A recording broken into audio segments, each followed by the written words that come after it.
بسم اللہ الرحمن الرحیم۔ السلام علیکم۔ لاسٹ ٹائم ہم نے ملائکہ کی تخلیق کے حوالے سے بات کی تھی۔ آج بھی ہم اسی کو کنٹینیو کریں گے اور ہم یہ دیکھیں گے کہ ملائکہ جو کہ انسانوں کے بہت زیادہ قریب ہیں اور انسانوں کے ساتھ اٹیچ ہیں، ان کے بارے میں زیادہ بات کریں گے، اور جن کا ذکر قرآن کریم میں بھی ہمیں ملتا ہے۔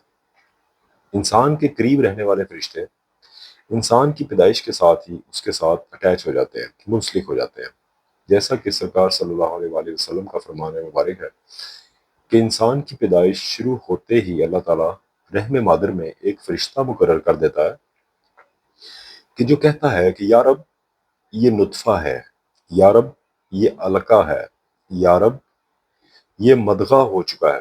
اور جب رحم مادر میں انسان کی خلقت پوری ہو جاتی ہے تو یہ پوچھتا ہے کہ یا باری تعالیٰ یہ مذکر ہے یا مونس، یا باری تعالیٰ یہ نیک بخت ہوگا یا بدبخت، یا باری تعالیٰ اس کی عمر کتنی ہے، اور یا باری تعالیٰ اس کے مقدر میں رزق کتنا ہے۔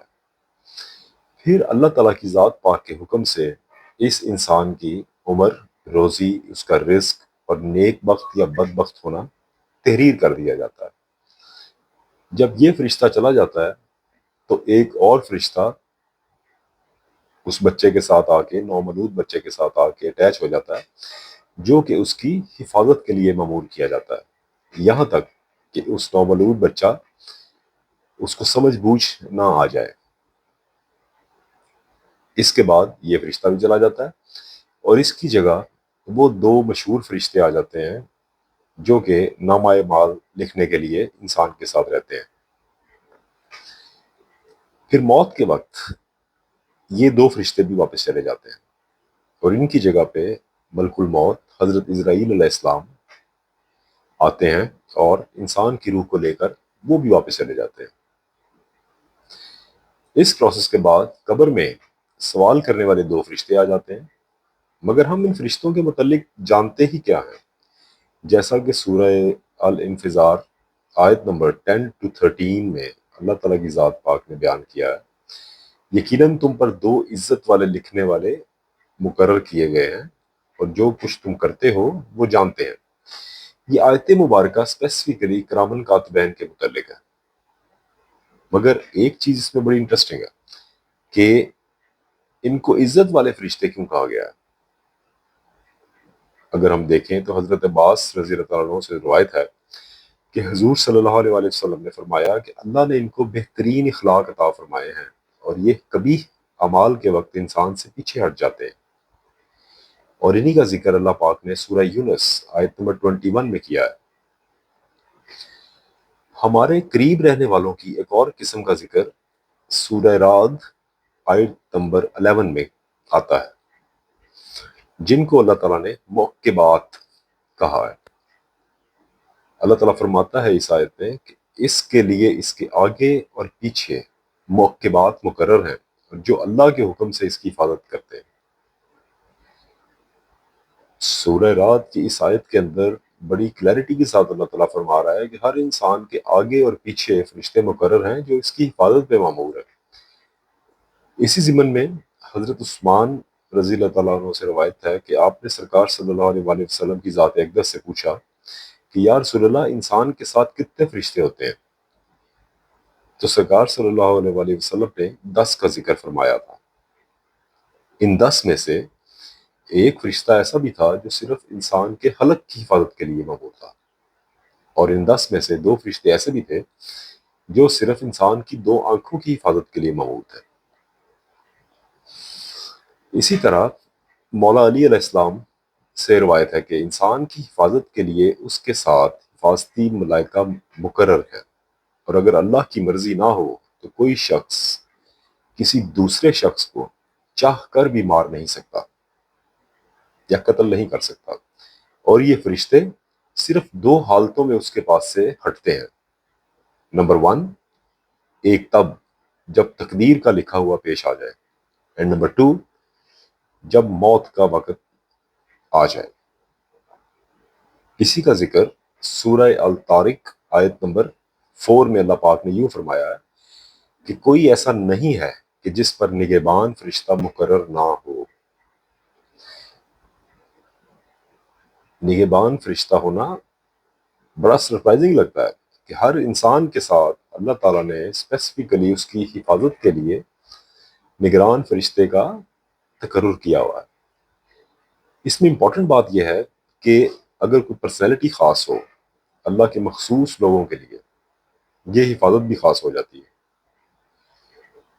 جیسا کہ بخاری شریف کی حدیث ہے 4654، حضرت سعد بن ابی وقاص سے روایت کی جاتی ہے۔ آپ فرماتے ہیں کہ احد کے موقع پہ دو لوگ سفید کپڑوں میں ملبوس سرکار صلی اللہ علیہ وآلہ وسلم کو اپنی حفاظت میں لے کر کفار کے ساتھ بڑی سختی کے ساتھ لڑ رہے ہیں۔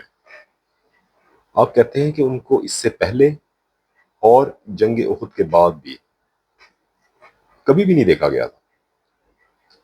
اسی طرح حضرت عزرائیل علیہ السلام، جن کو ملک الموت بھی کہا جاتا ہے، کہ زیر حکم مزید دو قسم کے فرشتوں کا ذکر بھی ہمیں ملتا ہے جو کہ قرآن پاک سے ثابت ہے۔ سورہ النازیات آیات نمبر 1 to آیت نمبر 5۔ اس سورہ مبارکہ کی پہلی 5 آیتوں میں اللہ تعالیٰ کی ذات پاک نے 5 ناموں کے متعلق بیان فرمایا ہے۔ نمبر 1 نازیات، نمبر 2 ناشیات، نمبر 3 سابحات، نمبر 4 مدبرات، اور نمبر 5 سابقات۔ اس کے اندر نازیات نمبر 1، یہ وہ فرشتے ہیں جو موت کے وقت انسان کے جسم میں ڈوب کے بہت سختی کے ساتھ اس کی جان نکالتے ہیں، اور ناشیات وہ ملائکہ ہیں جو بڑی ہی نرمی اور پیار کے ساتھ انسان کی جان نکالتے ہیں، جیسا کہ جامعہ ترمذی میں آیا ہے، ترمذی 1071، جب تم میں سے کسی شخص کو دفنایا جاتا ہے تو اس کے پاس کالے رنگ اور نیلی آنکھوں والے 2 فرشتے آتے ہیں جن کو منکر اور نکیر کہا جاتا ہے۔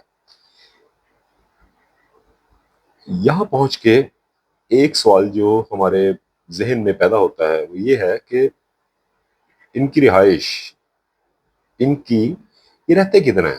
فرشتوں کی کوئی رہائش یا کوئی مکان یا کوئی اس طرح کا ذکر ہمیں کیوں نہیں ملتا؟ اس کے متعلق ہمیں ابن ماجہ کی ایک حدیث ملتی ہے 4190، جو سرکار صلی اللہ علیہ وسلم کی ذات پاک نے فرمایا کہ میں نے آسمان میں جو دیکھا ہے وہ تم نہیں دیکھ سکتے، اور میں نے آسمانوں میں جو سنا ہے وہ تم نہیں سن سکتے۔ آسمان چرچراتا ہے اور اس کا حق ہے کہ وہ چرچرائے، کیونکہ اس میں 4 انگلیوں کے برابر بھی خالی جگہ نہیں، مگر یہ کہ وہاں کوئی نہ کوئی فرشتہ اپنا ماتھا ٹکائے اللہ تعالیٰ کی ذات پاک کے حضور سجدہ ریز نہ ہو۔ اور جو کچھ میں جانتا ہوں اگر تم کو علم ہو جائے تو تم ہنسو گے کم اور رو گے زیادہ۔ اس بات سے بڑی کلیئر انفارمیشن ملتی ہے کہ ملائکہ کی تعداد کتنی زیادہ ہے، اور یہ کس طرح اللہ کی پاکی، اس کی حمد اور اسے گڑ گڑا کے اس کے خوف سے ہر ٹائم سجدہ ریز نظر آتے ہیں۔ اور اللہ نے ان کے ذمہ جو کام لگائے ہیں وہ یہ ان کو بخوبی سر انجام دیتے رہتے ہیں، جیسا کہ بارش کا ہونا، طوفانوں کا آنا، ہواؤں کا چلنا وغیرہ وغیرہ۔ یہاں تک پہنچ کے ہم نے ملائکہ کو جو ڈسکس کیا ہے، اس کے بعد انشاءاللہ نیکسٹ ایپیسوڈ کے اندر ہم جنات کی تخلیق کے بارے میں ڈسکشن کریں گے، اور بڑھ کے جو سب سے بڑا جن عزازیل یا ابلیس، اس کے متعلق بھی ڈسکس کریں گے۔ یہاں پہنچ کے آپ سے ریکویسٹ ہے کہ اگر آپ نے ابھی تک سبسکرائب نہیں کیا تو کائنڈلی سبسکرائب کریں اور لائک کے بٹن کو لازمی پریس کریں تاکہ باقی ویورز کو بھی یہ انفارمیشن پہنچ سکے۔ تھینک یو، جزاک اللہ۔